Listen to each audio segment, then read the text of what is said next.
Bismillahirrahmanirrahim. Asyhadu an la ilaha illallah wa asyhadu anna Muhammadan abduhu wa rasuluh. Murid dan santri juga pemirsa dimanapun berada, Assalamualaikum warahmatullahi wabarakatuh dan sugeng rahayu semua. Pada kali ini video diberi judul Guru Peradaban Baru volume atau bagian yang kedua. Video ini pun juga diprediksi guru nanti akan berjilid-jilid karena ini rangkaian mengulas dan mengurai, memperjelas dari hal-hal agar khususnya murid dan santri sangat paham tentang memahami apa-apa yang ada di alam dunia, terutama tentang keilmuan, tentang menjalankan kehidupan. Sebelum diulas oleh guru dalam volume atau bagian yang kedua peradaban baru ini,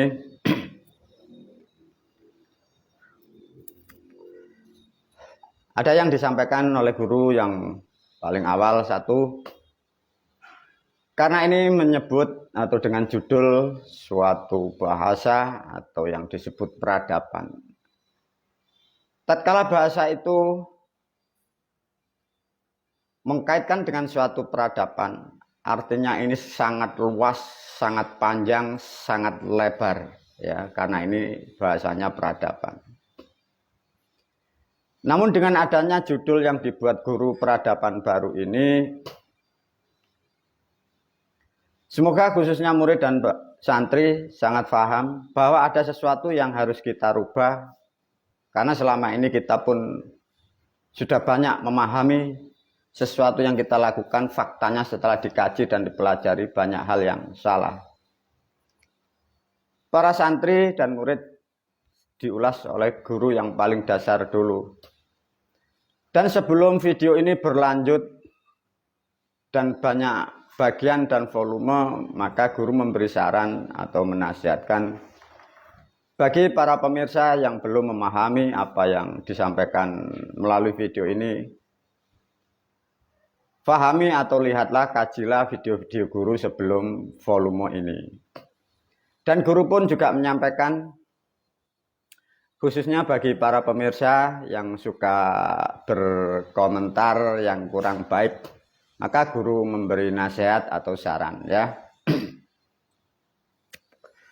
Agar video ini ke depan sangat mudah untuk disampaikan guru dengan bahasa yang bagus, sehingga para pemirsa mendapatkan komentar-komentar pun juga membawa manfaat, sehingga guru sedikit menyinggung atau menasihati bagi netizen atau komentator yang kurang baik. Apa yang dimaksud oleh guru bagi komentator yang kurang baik? Begini para pemirsa, khususnya yang belum paham tentang siapa guru ini dan apa guru, dan guru ini berapa tahun, jejak rekamnya bagaimana, ini tolong harus dipahami. Para pemirsa, bagi kalian yang suka berkomentar kurang baik dimanapun sampai berkomentar, maka guru memberi nasihat. Apa yang aku sampaikan faktanya tidak akan pernah banyak yang sama dengan di luaran sana. Intinya satu, aku selaku pembicara di video-video ini sangat paham, sangat mengerti apa yang ada di dalam pikiran orang-orang atau manusia yang komentarnya kurang baik. Satu, karena mereka belum memahami dan belum tahu, juga belum mengerti, dan sangat dipastikan kemampuannya sangat kecil sehingga mengeluarkan statement yang kurang baik. Namun guru menyampaikan, khususnya Anda para pemirsa, kalau tahu para pemirsa Anda berkomentar, Anda harus bisa membedakan. Anda berkomentar itu pendapat Anda, atau menurut kajian Anda, atau menurut ilmu Anda. Dipahamkan dulu, ya. Kalau Anda mampu menciptakan suatu ilmu yang tidak akan pernah ada yang sama dengan yang lain, baru nanti bisa dibuat studi banding dari apa yang aku ajarkan. Kalau toh Anda sudah pernah observasi baru juga bisa disandingkan dengan ajaranku. Namun melalui video ini khususnya bagi pemirsa yang di luar sana yang belum paham dengan video guru. Kalau tahu Anda hanya komentar menurut atau Anda berpendapat, saya nasihatkan, anak kecil itu pun juga punya pendapat. Orang tidak pendidikan itu punya pendapat.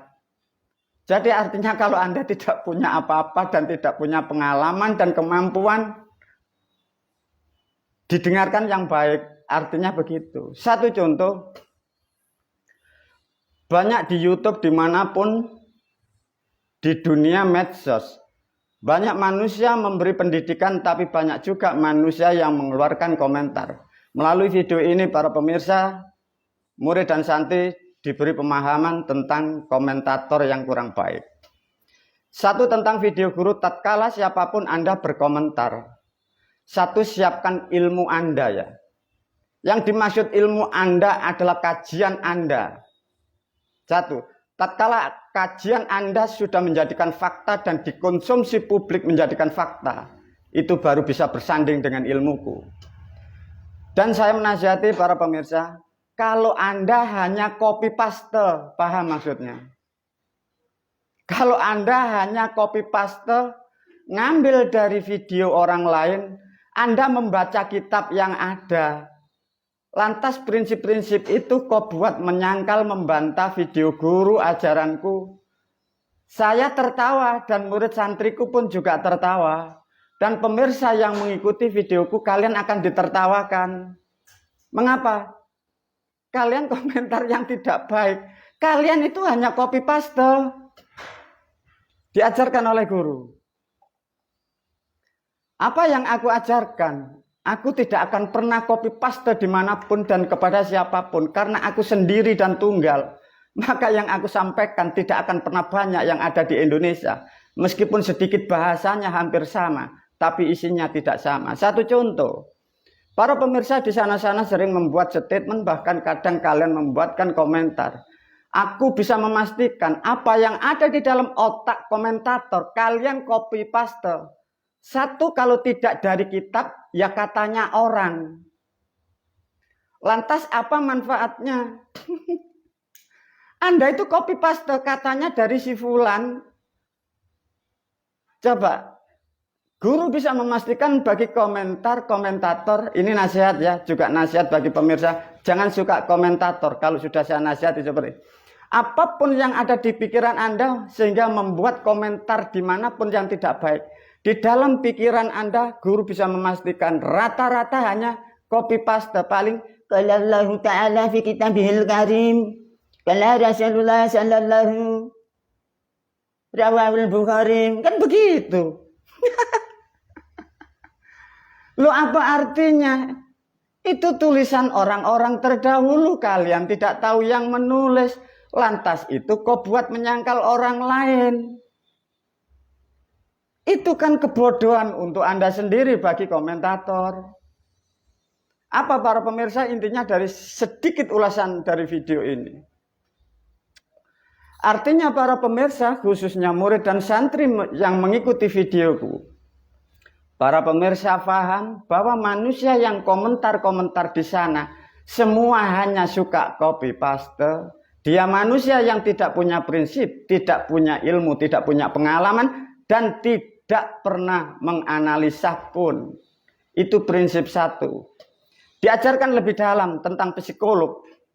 Tatkala manusia yang lain menyampaikan suatu kebenaran dan kebaikan, ada manusia menyangkal. Bisa dipastikan, tatkala manusia itu berkomentar kurang baik atau tidak baik atau menghina dan mencaci, artinya di dalam pikiran dan hatinya pastilah tersimpan namanya kegagalan, tersimpanlah suatu keburukan. Lantas dari mana asalnya keburukan dan kegagalan? Itulah karakter sifat orang-orang pemalas sehingga hidupnya tidak berhasil, sehingga keluarlah statement-statement itu.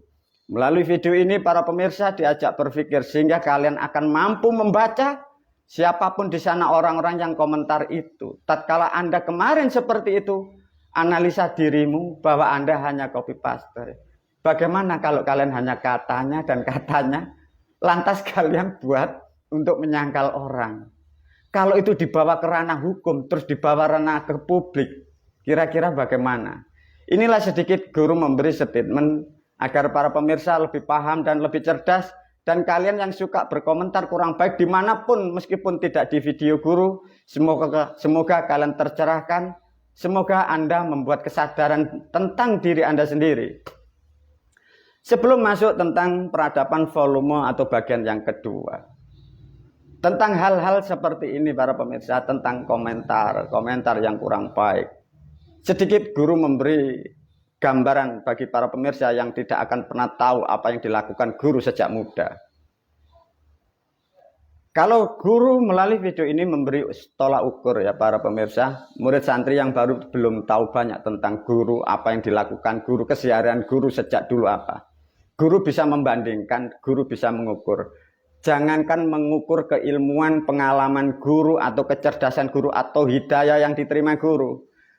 Kalian mengikuti atau mengukur kemampuan aktivitas guru keseharian untuk bertanggung jawab dalam membesarkan keluarga, membesarkan santri.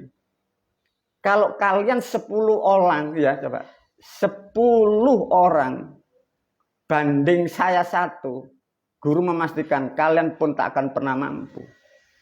Untuk keseharian aja tidak mampu kalian para pemirsa. Lantas kalau kalian berkomentar hanya copy paste katanya qala Rasulullah, qala ta'ala terkomentar. Sang alam akan menertawakan kalian dan kalian akan menjadi parah dan Anda akan menjadi bangsa dan manusia yang gagal karena kebodohan dan kekonyolan Anda. Para murid dan santri, sedikit nasihat juga para pemirsa agar kalian lebih cerdas. Jangan sekali-kali copy paste dibawa di ranah publik atau di dalam medsos. Kalian akan ditertawakan.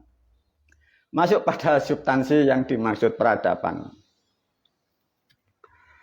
Karena peradaban ini menerangkan sesuatu hal yang besar, maka guru sudah merancang sudah lama, sejak tahun 2000 sudah tersusun, guru sudah merencanakan adanya sesuatu yang harus kita rubah dan semua sudah banyak mengikuti perubahan. Semoga perubahan ini betul-betul mampu membuat kehidupan para murid dan santri juga para pemirsa berubah lebih baik.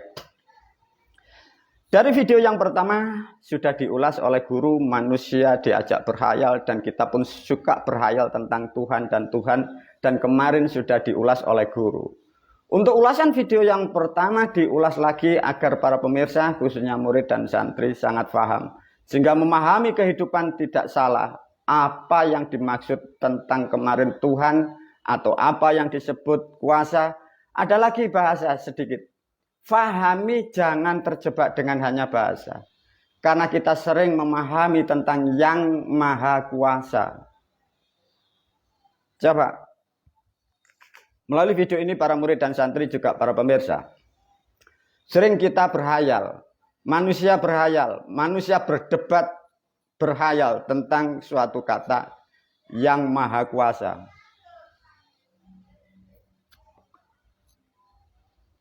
Tolong jelaskan pertanyaan ini menurut Anda masing-masing sesuai kemampuan Anda. Para pemirsa, bila Anda ditanya atau saya tanya, yang Anda maksud Tuhan yang maha kuasa itu bagaimana?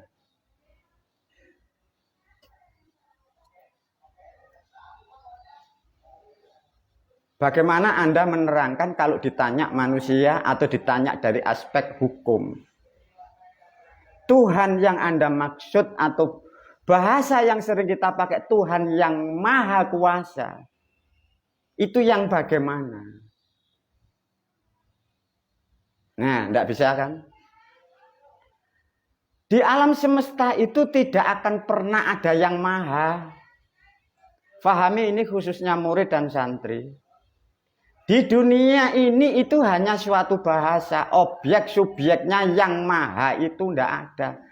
Kalau yang disebut kuasa ya kuasa. Jangan ditambah-tambahi, tidak akan pernah bisa ketemu. Satu contoh diilustrasikan oleh guru, satu contoh manusia menghayal. Ada Tuhan yang maha kuasa, seakan-akan segala sesuatu Dia dan dari Dia.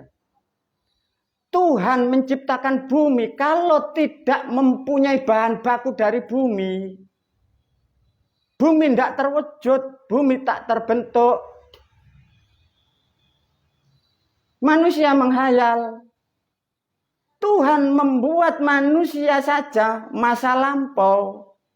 Bila tidak dibantu oleh manusia, Yang Maha Kuasa tidak bisa mampu mewujudkan manusia itu. Apakah itu disebut maha? Artinya bahasa maha itu salah. Kuasa ya kuasa. Semua kekuasaan itu terangkai, terkonek, terintegrasi dengan yang lainnya.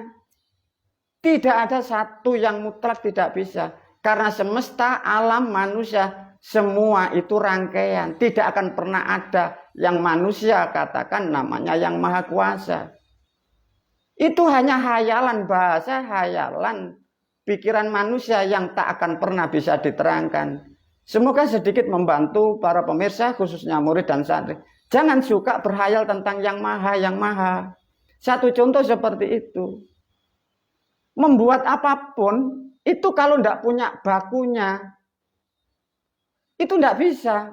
Satu contoh, langit mau membuat bumi. Kalau bahan bakunya bumi tidak ada, ya tidak jadi langit.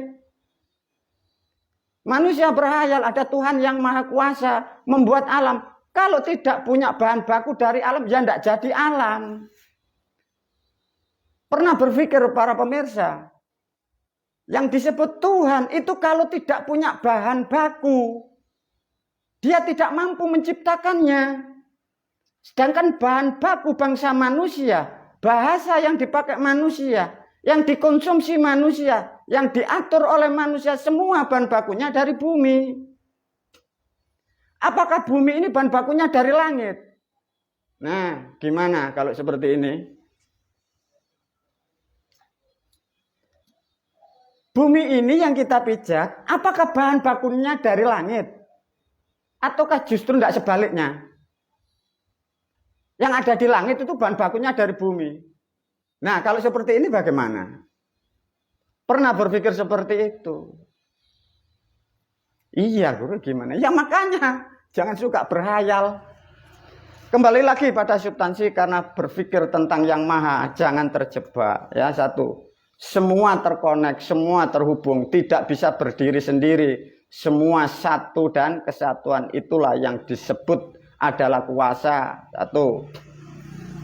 Dengan demikian para murid dan santri, dari video yang pertama sudah diterangkan bahwa yang dimaksud kuasa-kuasa itu baru diplot kemarin, diulas kembali. Ada plot bangsa langit atau bangsa Tuhan atau bangsa dewa. Diplot bangsa manusia, jumlahnya banyak. Dibagi dari mulai benua, mulai pulau, mulai negara, mulai suku. Nah, di antara suku-suku itu siapa? Di antara mereka yang kuat itulah yang disebut kuasa. Artinya yang disebut kuasa macam-macam dari pikiran bangsa manusia itu terbagi menjadi makhluknya. Maka dari bahasa itu menjadilah bahasa yang disebut wenang. Maka kekuasaan yang mutlak meskipun semesta itu ada yang wenang. Karena di alam bangsa manusia ada alam wenang. Namanya pimpinan, bawahan, raja, pate. Nah, cara memahaminya seperti itu. Semoga ini dipahami. Jangan berhayal satu yang paling besar di atas. Dan itu hanya Tuhan kita. Mereka tidak punya Tuhan itu kan konyol. Para murid dan santri semoga paham apa yang dimaksud tentang yang maha. Lantas diterangkan bahwa manusia ini mempunyai kekuasaan atau setiap manusia ini mempunyai kuasa.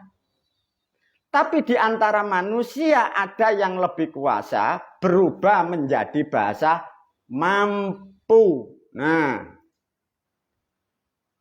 kuasa-kuasa yang dihayalkan dengan bahasa ini berubah menjadi bahasa mampu. Udah ketemu. itu hanya polse bahasa yang kurang pas sehingga menjadikan rancu, perdebatan, permusuhan, pertikaian, saling menghujat, salah dan kaprah. Maka dari kemampuan itulah siapa yang kemampuannya besar, mampu mengatur, mampu mengendalikan, dan dialah menjadi panutan bagi bangsa manusia. Kembali lagi buktinya bahwa manusia itu kuasa. Apa sih? Lihatlah para pemirsa.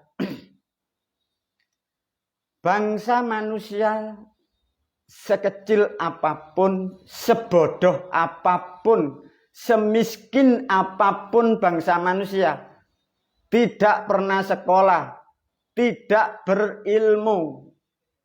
Faktanya setiap individu manusia, dia mampu atau kuasa merusak dirinya, merusak tubuhnya. Bahkan dari makhluk yang bodoh, mampu merusak orang lain, mampu merusak sistem lain, mampu mempengaruhi kerusakan di sana-sana. Itulah yang disebut kuasa. Jangan berhayal di langit sana. Coba bayangkan para pemirsa. Manusia tanpa sekolah, tidak berpendidikan. Di dalam pribadi manusia, semiskin apapun, sesusah apapun, berkuasa, mampu merusak dirinya. Bahkan manusia itu mampu membunuh dirinya. Itulah yang dimaksud kuasa-kuasa itu.